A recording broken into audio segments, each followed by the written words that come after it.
কাঠামো মানে পুরো ব্যবস্থা ওটা কিন্তু এখনো যায়।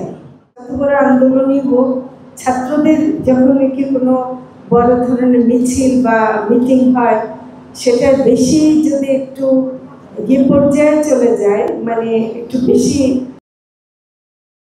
উশৃঙ্খলতার পর্যায়ে চলে যায়, কেউ কেউ নেওয়ার চেষ্টা করে, তখন কিন্তু তারপরেও আমাদের একটা চেষ্টা থাকে যে কোনো প্রকার কঠোর যেন আচরণ করা না হয়। কারণ গত জুলাইয়ের ক্ষত আমাদের এখনো যায়নি।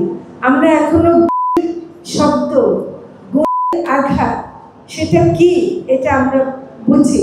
কাজে আমাদের সরকারের আমলে কারো আবার হবে সেটা আমরা চাই না। সে কারণে আমাদেরকেও অনেক ক্ষেত্রে অনেক কিছু অনেক সয়ে করতে হয়।